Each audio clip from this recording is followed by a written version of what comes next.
Hello friends, biology की कक्षा में आप सभी का हार्दिक स्वागत है। तो बेटा कल आपको मैं परासरण किसे कहते हैं, परासरण कितने प्रकार का होता है, ये सारी बातें मैं बता चुका हूँ। ठीक है, आज जो टॉपिक अपन पढ़ने वाले हैं वो है परासरण का प्रयोग द्वारा प्रदर्शन करना। ठीक है, तो उसमें बेटा एक प्रयोग अपन पढ़ेंगे आपके सिलेबस के अनुसार। उस प्रयोग का नाम क्या है बेटा? थेसल कीप प्रयोग। ठीक है ना, मतलब परासरण की क्रिया का प्रदर्शन करेंगे अपन थेसल कीप प्रयोग के द्वारा। बहुत सरल है, आपको सिर्फ ध्यानपूर्वक समझना है। देखो बेटा, ये मैंने एक थेसल कीप ले लिया। थेसल कीप बेटा, इसका ये चौड़ा मुंह हो गया। ठीक है ना, क्या नाम है इसका? यहाँ लिख देता हूँ, थेसल कीप। ठीक है ना, और इसका जो ये चौड़ा हुआ भाग है, इस भाग को यहाँ से काट करके इस स्थान पर एक चर्म पत्र लगा देते हैं। ये मैंने एक चर्म पत्र लगा दी बेटा। तो ये जो चर्म पत्र है ना, ये अर्ध पारगम्य झिल्ली के समान काम करती है। ठीक है, क्या किया मैंने? एक थेसल कीप लिया और थेसल कीप के चौड़े भाग में एक चर्म पत्र व्यवस्थित कर दी। ठीक है ना, ये जो चर्म पत्र आपने यहाँ पे लगाई है, ये अर्धपारगम्य झिल्ली के समान काम करती है। ठीक है ना, अब देखो इसके अंदर अपन ने शर्करा का घोल भर दिया। शर्करा का घोल, ठीक है, यहाँ पे मैं लिख देता हूँ शर्करा का घोल। हो गया, आगे चलिए। शर्करा का घोल हो गया है ना। अब इस थेसल कीप को बेटा जल से भरे बीकर के अंदर रख दिया जाता है। ये जल से भरा हुआ बीकर है, यहाँ मैं लिख देता हूँ जल से भरा हुआ बीकर। ठीक है ना, हो गया। दोबारा बताऊंगा, अभी एक बार आप सुन लें। और इस पूरे के पूरे उपकरण को अपन ने स्टैंड के ऊपर कस दिया बेटा। ये कस दिया, ये मैंने स्टैंड बना दिया। ठीक है ना, अब थोड़ा सा ध्यान से सुनना। देखिए अपन ने क्या किया कि इस थेसल कीप की नली में जो शर्करा अपन ने डाली है, उसका तल अपन ने नोट कर लिया फर्स्ट स्थिति में। यहाँ पे लिख दिया मैंने फर्स्ट। ठीक है, आगे चलिए। जब आप थेसल कीप को जल से भरे बीकर में रखेंगे, ठीक है, तो बेटा क्या होगा कि यहाँ पर विलायक के अणुओं की सांद्रता ज़्यादा है जल में, और बेटा शर्करा के घोल में विलायक के अणुओं की सांद्रता कम है। ठीक है, तो विलायक के अणु अपनी अधिक सांद्रता से, यानी कि बाह्य जल से, इस अर्धपारगम्य झिल्ली यानी कि चर्म पत्र से होकर के इस थेसल कीप के भीतर प्रवेश कर जाते हैं, और बेटा इसके तल को पहले की अपेक्षा अधिक कर देते हैं। एक्चुअल में यहाँ पर कौन से प्रकार की क्रिया हुई? अंतः परासरण। तो बेटा इस प्रकार थेसल कीप प्रयोग के द्वारा अंतः परासरण की क्रिया का प्रदर्शन किया जा सकता है, या सिंपली परासरण की क्रिया का प्रदर्शन कर सकते हैं।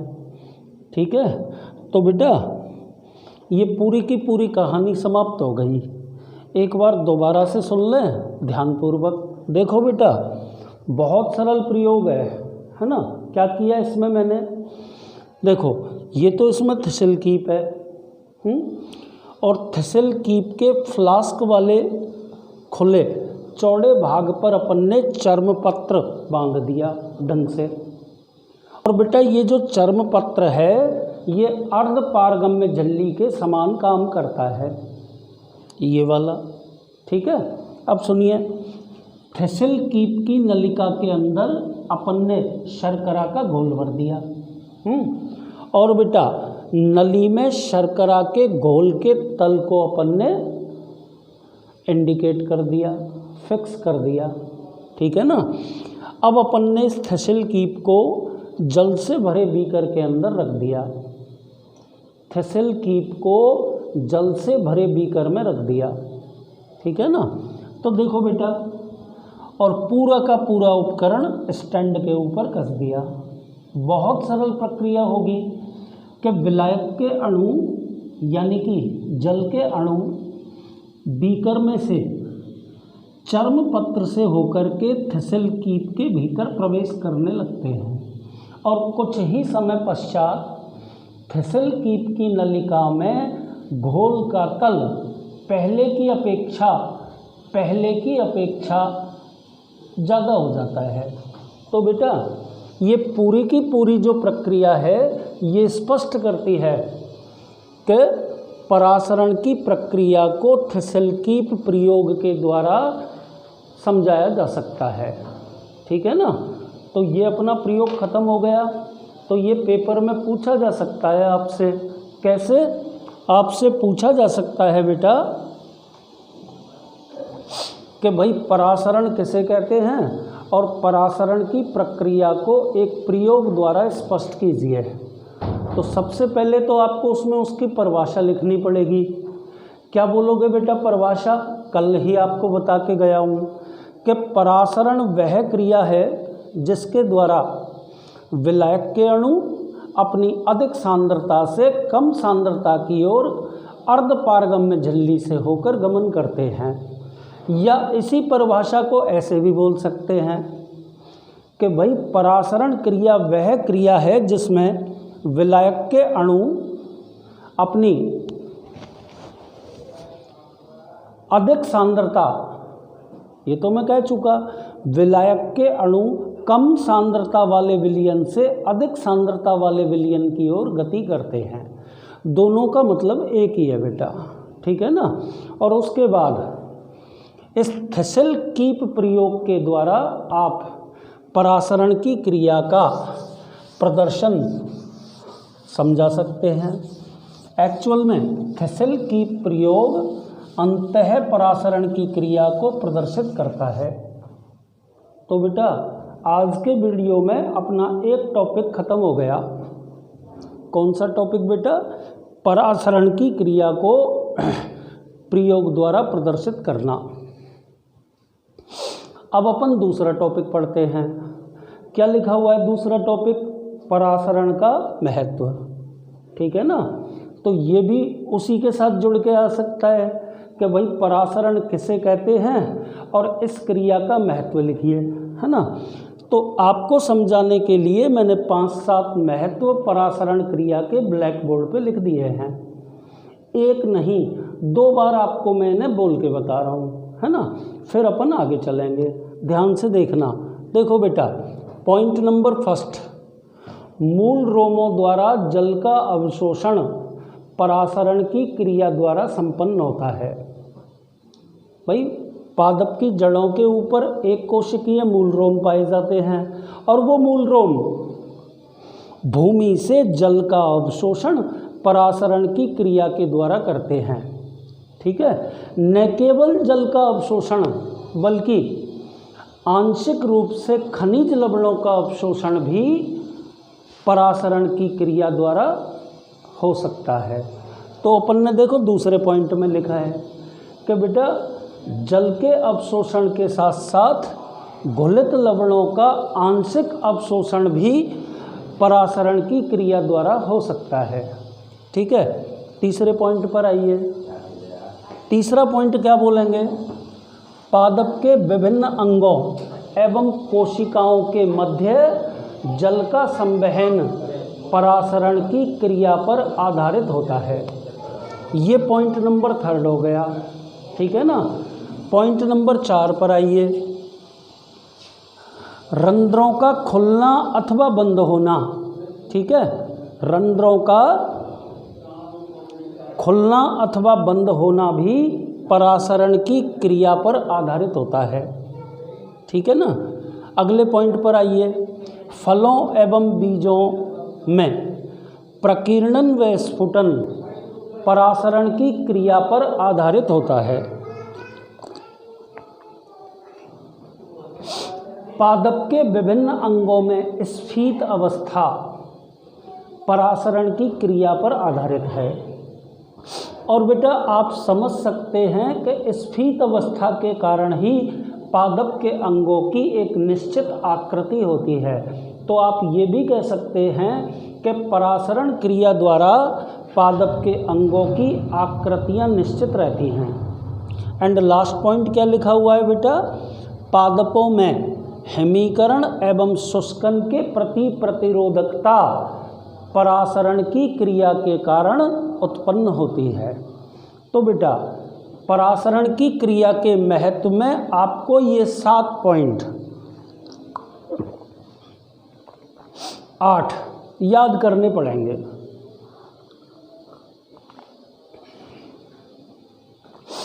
एक बार ध्यानपूर्वक प्रश्न को दोबारा सुन लें।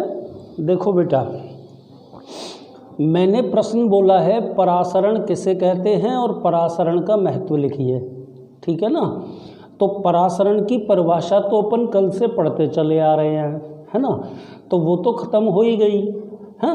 अब ध्यान से आगे सुनिए। देखो महत्व, किसका महत्व बेटा, परासरण का। और परासरण को कल मैं बता चुका हूँ, अंग्रेजी में क्या बोलते हैं, ऑस्मोसिस, ठीक है ना। अब इसके ये महत्व हैं सारे, ध्यानपूर्वक एक एक करके सारे महत्वों को देखिए, ठीक है ना। देखो, मूल रोमों के द्वारा जल का अवशोषण परासरण की क्रिया द्वारा संपन्न होता है। दूसरे पॉइंट पर आइए, जल के साथ घुलित लवणों का आंशिक अवशोषण भी परासरण की क्रिया पर आधारित है।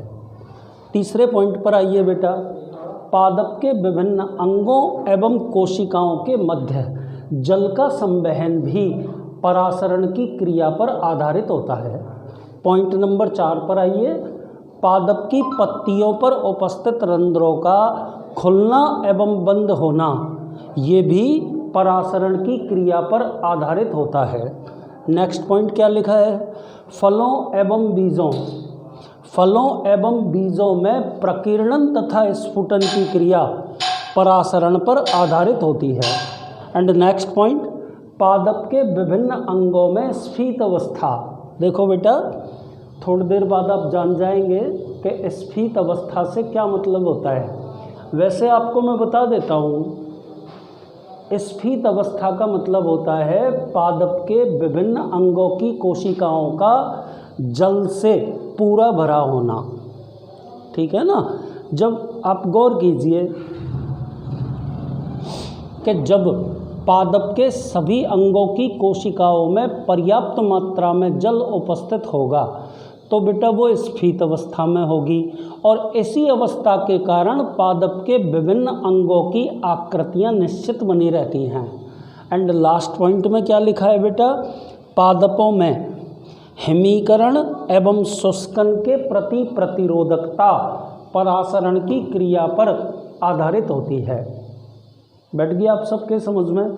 तो बेटा यहाँ पर मैं आपको ये बताना चाह रहा हूँ कि ये सारे के सारे पॉइंट्स जो आपके सामने मैंने अभी परासरण के महत्व के अंतर्गत बताए हैं, ये सभी पॉइंट शीट में लिखे हुए हैं। ध्यानपूर्वक प्रत्येक पॉइंट को पढ़ना है ना, और जो भी आपके समझ में नहीं बैठे उस पॉइंट को टिक कर लेना, ठीक है। आगे अगला हेडिंग चलिए।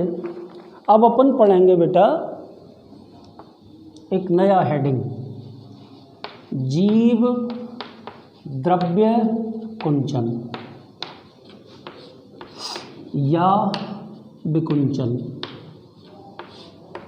ये पढ़ेंगे बेटा, क्या होता है जीव द्रव्य कुंचन। देखो बेटा ध्यान से समझना, बहुत इजी है, कुछ भी नहीं है। देखो मान लीजिए ये अपन ने एक वनस्पति कोशिका ले ली, वनस्पति कोशिका, ये उसकी कोशिका भित्ति हो गई। कोशिका भित्ति के नीचे ये मैंने कोशिका झिल्ली बना दी बेटा, ठीक है। और ये बीचों बीच में बड़े आकार की रिक्तिका बना दी, है ना। और बेटा ये इसका जीव द्रव्य हो गया, वनस्पति कोशिका का जीव द्रव्य। अब आप ऐसा मत समझना कि भाई वनस्पति कोशिका बनाई है, इसमें रिक्तिका के अलावा और कोशिकांग नहीं हैं, सारे के सारे कोशिकांग उपस्थित हैं, पर अभी हमें उन कोशिकांगों से काम नहीं है, इसलिए मैंने ये चित्र इस तरह बनाया है। तो जब हम इस कोशिका को एक अति पराशरी विलयन में रखते हैं, यहाँ पर मैंने लिख दिया अति पराशरी विलयन। जरा बताना अति पराशरी विलयन को इंग्लिश में क्या बोलेंगे?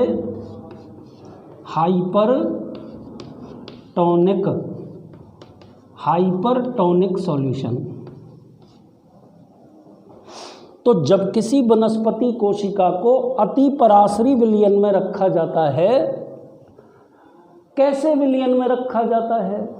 जिसकी परासरणीय सांद्रता कोशिका के जीवद्रव्य एवं कोशिका रस की अपेक्षा अधिक हो, या आप यूँ कह सकते हैं कि इस जीवद्रव्य में और कोशिका रस में उपस्थित लवणों की मात्रा कम है रादर देन किसके? कोशिका बाह्य विलयन के। मतलब इस बाहर वाले विलयन के अंदर लवणों की मात्रा अपेक्षाकृत अधिक है। एक बार मैं दोबारा कह रहा हूँ, ध्यान से सुने। कहने में तो कुछ नहीं है, बहुत सरल है, लेकिन आपको ना समझना पड़ेगा क्या कह रहा हूँ मैं। सुनिए कि जब किसी वनस्पति कोशिका को अति पराशरी विलयन में रखा जाता है, ठीक है ना, तो बेटा ध्यान से सुनना, विलायक के अणु, ठीक है ना, अपनी अधिक सांद्रता से कम सांद्रता की ओर गमन करने लगते हैं, है ना। तो बेटा इस स्थिति में विलायक के अणु कोशिका के भीतर से कोशिका बाह्य विलयन में गति करने लगते हैं, कोशिका बाह्य विलयन में जाने लगते हैं। बैठ गया आपके समझ में?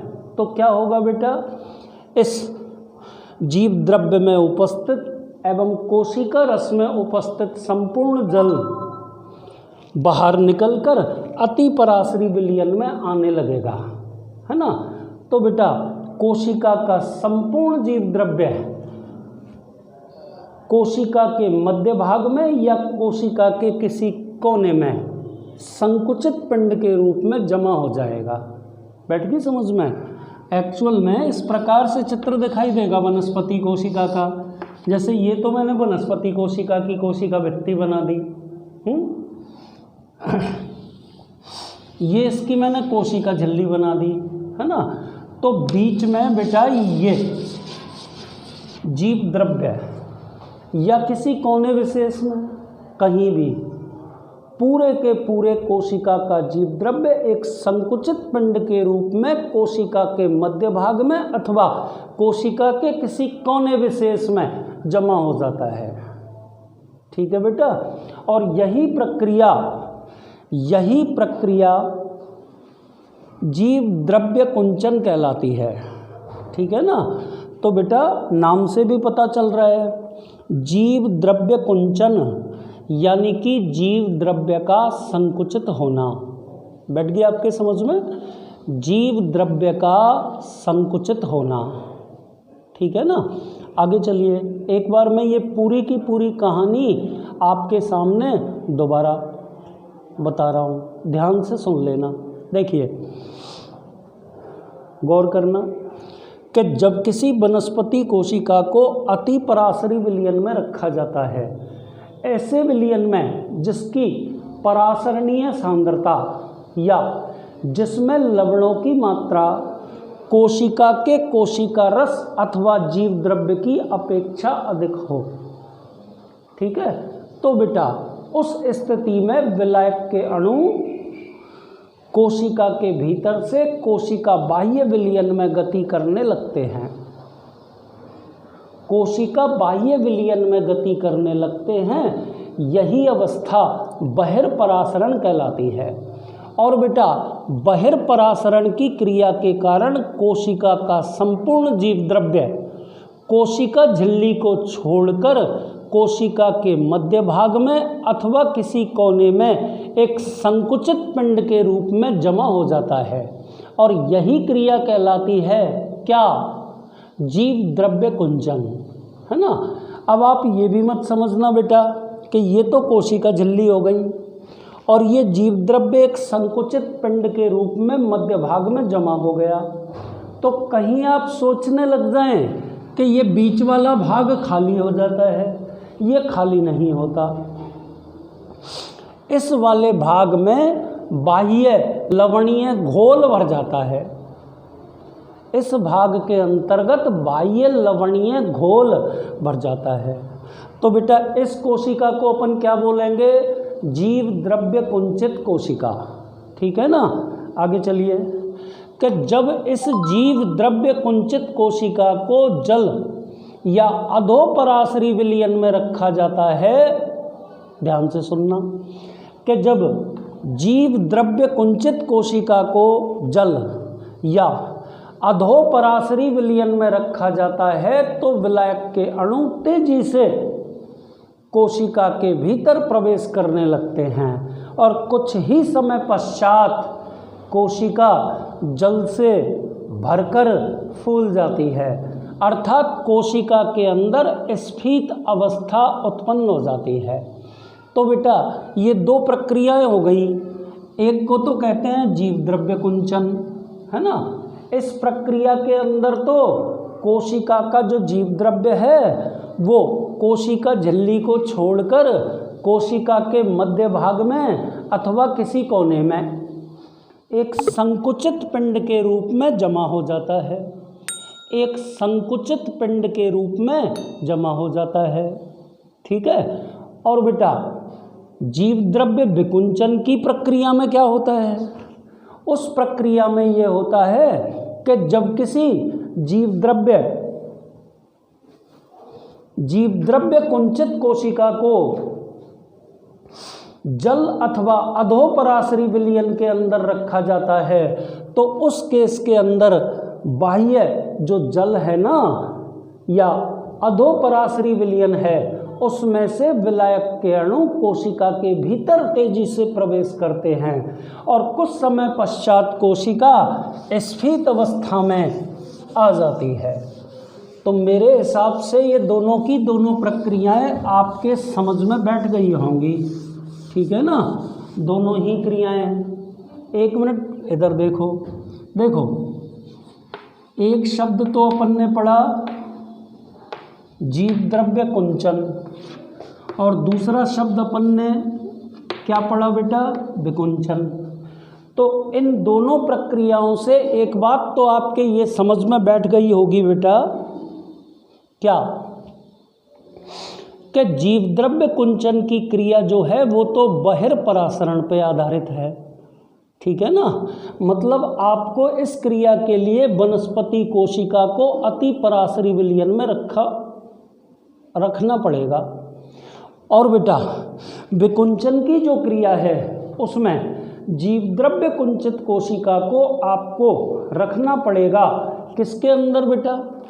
जल अथवा अधोपराशरी विलयन के अंतर्गत, ठीक है ना बेटा।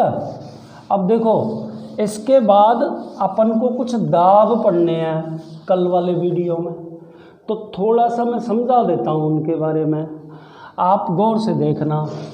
मान लो कि ये मैंने कोई वनस्पति कोशिका बना दी, ठीक है। इस वनस्पति कोशिका की ये कोशिका झिल्ली हो गई, ये उसकी रिक्तिका हो गई, ठीक है ना।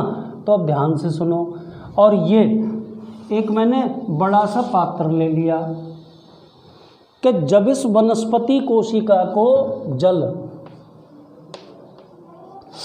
या अल्प पराशरी विलयन के अंदर रखा जाता है तो विलायक के अणु कोशिका बाह्य विलयन से कोशिका के भीतर प्रवेश करते हैं। जल का प्रवाह यानी कि विलायक के अणुओं का प्रवाह कोशिका बाह्य विलयन से कोशिका के भीतर होता है। ठीक है ना बेटा। तो कुछ समय पश्चात ये कोशिका स्फीत अवस्था में आ जाती है। स्फीत अवस्था यानी कि जल से पूरी की पूरी भरी हुई कोशिका। बैठ गया आपके समझ में। तो देखो, जब कोशिका के अंदर स्फीत अवस्था उत्पन्न हो जाती है तो उस दशा में कहीं, देखो अब समझना, कोशिका झिल्ली की भी एक लिमिट होती है फैलने की, उस क्षमता तक तो ये फैलती जाती है ना। जब वो लिमिट ख़त्म हो जाती है तो इस कोशिका झिल्ली के द्वारा कोशिका भित्ति के ऊपर एक दाब आरोपित किया जाता है और उसी दाब को स्फीत दाब या टर्गर प्रेशर कहते हैं। कल ज़्यादा ढंग से समझाऊंगा। स्फीत दाब या टर्गर प्रेशर कहते हैं। ठीक है ना। एक और बात सुन लो, टर्गर प्रेशर के कारण कोशिका झिल्ली फट सकती है बेटा। तो ना टर्गर प्रेशर के बराबर एवं विपरीत दाब कोशिका भित्ति के द्वारा कोशिका झिल्ली के ऊपर लगाया जाएगा और लगने वाले उस दाब को WP यानी कि बॉल प्रेशर कहेंगे। बैठ गया आपके समझ में। तो बेटा आप ये कह सकते हैं कि कोशिका की स्फीत अवस्था में TP का मान WP के बराबर होता है। सुन लिया। यहाँ पर कल जो शब्द मुझे समझाना है वो है DPD।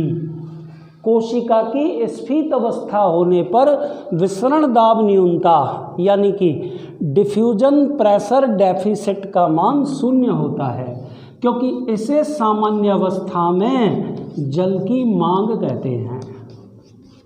किसको? DPD को। DPD क्या है? जल की मांग। आप सोचिए कि यदि पूरी की पूरी कोशिका जल से फुल भरी हुई है यानी कि उसमें स्फीत अवस्था उत्पन्न हो गई है, ठीक है ना, तो आप मुझे बताइए क्या उस कोशिका की जल की मांग कुछ होगी? नहीं होगी, 0 होगी। ठीक है ना। तो कोशिका की स्फीत अवस्था में DPD अथवा जल की मांग 0 होती है। और आपकी जानकारी के लिए बता देता हूँ कि DPD का मान OP माइनस TP के बराबर होता है। ठीक है ना। और ये जो TP है बेटा, ये किसके बराबर अपन बता चुके हैं? WP के बराबर। तो इसको ना अपन OP माइनस TP की जगह WP भी कह सकते हैं, है ना। और DPD को बेटा SP भी बोल सकते हैं, सक्शन प्रेशर, चूषण दाब। ठीक है बेटा। तो आज के वीडियो में केवल इतना ही काफ़ी है। आप ध्यान से सुने। आज के वीडियो में आपको मैंने क्या पढ़ाया कि भाई परासरण किसे कहते हैं और परासरण की क्रिया का एक प्रयोग द्वारा प्रदर्शन कीजिए, पहली बात। दूसरी बात, परासरण का महत्व लिखिए। और तीसरी बात, जीव द्रव्य कुंचन और जीव द्रव्य विकुंचन की प्रक्रियाओं को सचित्र समझाइए। ठीक है ना। तो आपको ये तीनों के तीनों प्रश्न आज का काम है, ये आपको याद करने हैं। कल की क्लास में अपन विभिन्न प्रकार के दाब और बेटा जीव द्रव्य कुंचन की प्रक्रिया को समझाने हेतु एक प्रयोग का प्रदर्शन करेंगे। ठीक है। Thank you.